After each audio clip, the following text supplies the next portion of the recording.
Halo semuanya, kembali lagi bersama gua. Perkenalkan nama gua Cakra. Di video kali ini gua bakal ngejelasin 3 fase di dalam market yang harus kalian ketahui. Jadi kalian mengetahui ini, kalian tahu cara investor pintar atau smart money itu bekerja seperti apa.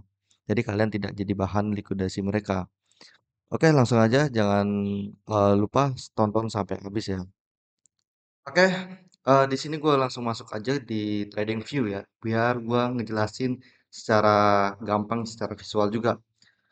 Oke, di sini kalian bisa lihat ini adalah fase pertama itu fase akumulasi, kedua fase partisipasi, dan ketiga terakhir itu adalah fase distribusi.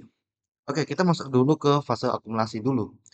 Nah, fase akumulasi itu fase di ketika suatu aset, ini gue contoh pakai Bitcoin ya, Bitcoin karena simple menurut gue. Fase pertama itu fase akumulasi, ketika suatu aset mengalami penurunan, ya kan, itu semua orang itu pasti panik jual dan biasanya retail itu bakal ngejual asetnya. Ketika para retail ngejual asetnya, nah itu biasanya kan volume perdagangan bakalan turun. Nah di sini kenapa emang disengaja sih para smart money biar dia bisa membeli di harga lebih murah lagi. Ketika suatu aset turun, gue contohin eh, satu aset turun di sini, turun ke sini, ya kan? Nah, biasanya smart money dia bakalan mencari posisi di harga paling rendah. Nah, ketika sampai di posisi sekitar 19.000, nah terjadilah sideways ya. Kita bisa lihat dari sini sampai ke sini dia mengalami sideways. Nah, ketika para smart money dari fase akumulasi, smart money ngejual suatu asetnya di harga tertingginya, nah itu pasti mengalami penurunan. Karena apa? Karena smart money itu memiliki modal yang lebih besar. Jadi dia bisa ya sedikit menggerakkan suatu pasar ketika banyak smart money mengambil take profit di dalam fase akumulasi. Nah, ketika fase akumulasi itu sudah terjadi dan harga cenderung mulai lebih murah, nah disitulah smart money mulai mencicil suatu aset.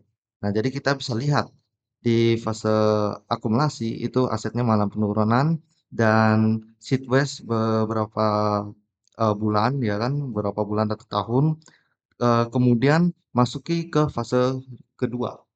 Fase kedua itu adalah fase partisipasi. Nah, ketika fase pertama itu beritanya lagi negatif ya kan, banyak retail keluar lain sebagainya karena berita itu berpengaruh ya suatu aset. Nah, ketika masuk fase kedua, nah suatu aset itu mulai-mulai pelan-pelan stabil.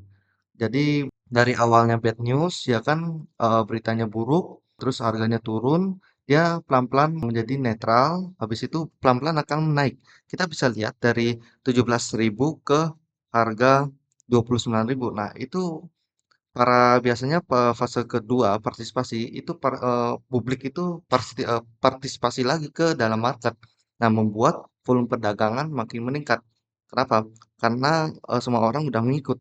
Nah, para para investor cerdik ini dia udah membeli dari harga paling bawah. Jadi dia tinggal menunggu para retail masuk juga gitu. Nah, ketika fase partisipasi ikut, publik udah mulai ngikut semuanya, harga cenderung akan mulai menaik, ya kan? Harga naik, naik, dan terus menaik. Nah, sebenarnya kalau kalian ingin buy, itu cocoknya buy di harga di fase partisipasi atau bisa DCA ya kan? Mau kalian ikut di fase akumulasi, DCA terus per bulan, nah itu bagus banget. Jadi kalau menurut gua fase paling bagus untuk mulai masuk itu di fase partisipasi. Jadi ya kalian itu jangan takut untuk membeli suatu aset ketika harganya turun gitu. Itu sebenarnya itu kesempatan emas. Jadi kalian bisa beli di harga yang lebih murah lagi gitu. Ketika fase partisipasi, publik sudah partisipasi ke dalam market lagi, cenderung suatu aset bakal naik, kan? Karena apa? Karena beritanya lagi bagus-bagusnya, ya kan? Mendorong suatu aset itu bakal naik. Nah, mengalami kenaikan, contoh dari sini mengalami kenaikan sini. Nah, sebenarnya paling bahaya itu adalah fase distribusi. Kenapa? Karena ini sering menjebak ya kan, menjebak para retail. Ketika fase distribusi ini berlangsung, ya, itu menjebak banget. Jadi kalian, apa namanya, sebagai, bahan likuidasi ya kan, likuidasi. Jadi di sini ketika harganya naik ya kan, jadi orang-orang retail tuh berpikir, "Oh ini, suatu aset ini nggak bakalan turun."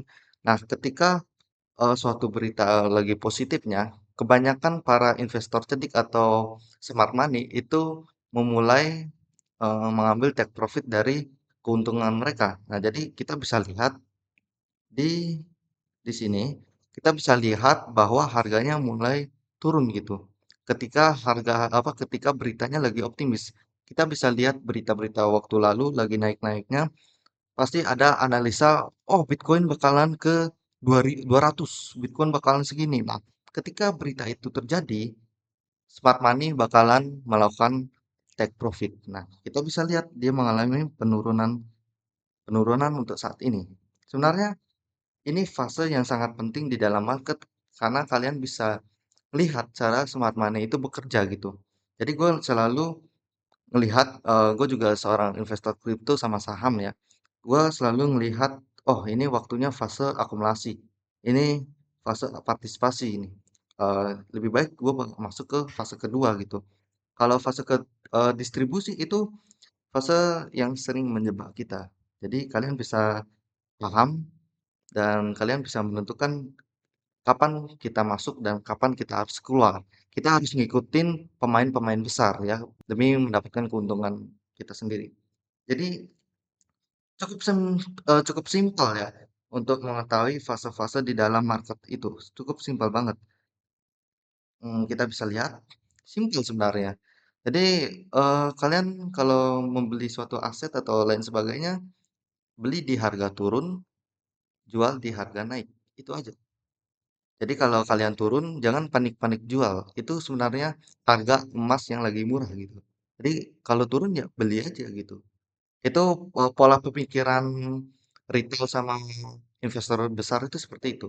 Investor besar itu suka namanya aset suka namanya bearish. Ketika bearish, dia bakal hajar ke suatu aset tersebut. Ketika bullish, dia bakalan mengambil keuntungan gitu. Kebalikan sama retail. Ketika bullish, retail bakal ikutan. Ketika bearish, retail panik jual seperti itu. Gampang sebenarnya. Oke, mungkin cukup sekian dari video gua, penjelasan gua. Semoga bermanfaat untuk teman-teman dan ikuti channel ini untuk mendapatkan update informasi menarik ya. Karena di sini gue bakalan nge-share edukasi dan lain sebagainya. Jadi, semoga video ini bermanfaat. See you next time. Semoga kalian paham dengan yang materi yang saya sampaikan.